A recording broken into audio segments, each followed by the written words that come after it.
Hi, we are back again in one more video. This question we will solve for real values of x. So we will be just looking for real solution, okay, not the imaginary ones.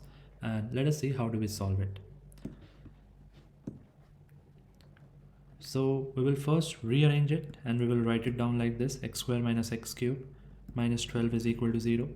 Then in the next step, I will break off 12 as 4 and 8, and then I will rearrange x square minus 4 together. There's a strategic reason behind, and x cube minus 8 together, which will eventually become x cube plus 8 in the bracket.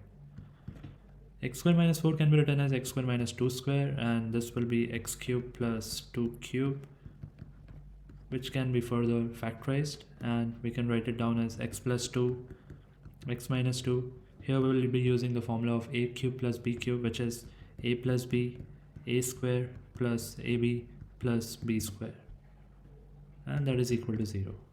Now we got x plus 2, and the leftover term is x minus 2 minus x square minus 2x, and what else do we have? Minus 4. Okay, so from here I'm left with x plus 2, then minus x square. Here I have x minus 2x, that will be minus x, and then here I have minus 2 minus 4, that is minus 6, is equal to 0. I can multiply minus sign, so one of the factor will be this only, and for the other factor, when I multiply by minus sign, that will become equal to 0. Okay, please see to it carefully that it all has minus sign, so I can just take away minus sign or multiply by minus, whatever you are comfortable with, you can do that. From the first factor, I'll get x is equal to minus 2.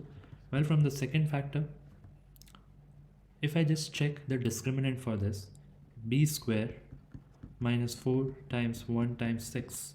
So 1 minus 24 is minus 23. So the value of d is minus 23, which is negative. So there will be imaginary roots. No need to find it. Answer will be x is equal to minus 2. So that is how we can solve such type of question.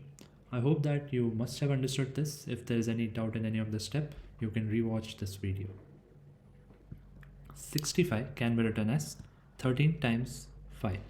Okay, there's a reason I've written 13 first, because we will not be solving it in a conventional way. We have to be smart to solve such type of questions. So we have to think for two of such numbers whose sum is 13 and whose difference is 5.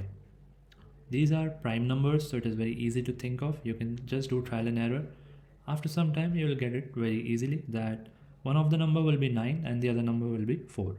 X being the first number, we will consider x as 9 and y as 4. We can put it over here and we'll see that x plus y, that is 9 plus 4 is 13 and 9 minus 4 is 5. So we can move forward from here. So next step will be, we will put it back, and 3 to the power m by 2 is equal to 3 to the power 2, and y is 2 to the power n by 2 is equal to 2 to the power 2. On comparing the powers, I can say that m by 2 is equal to 2, giving me m is equal to 4, and n by 2 is equal to 2, giving me n is equal to 4 as well. Okay, this is interesting. We can justify the answer by putting it over here. So if I do 3 to the power 4 minus 2 to the power 4, then 3 to the power 4 is 81, 2 to the power 4 is 16, and answer is 65. So what we have done over here is right, and you will see that how easily we have done this question. So it is only about how we have started it. If you will do this correct start, then maybe you can also do it faster. I hope that you understood what I discussed over here. For such type of videos, you can subscribe to this channel and share this video, because I have seen that there are more of such videos available, but they are explained in very high number of time.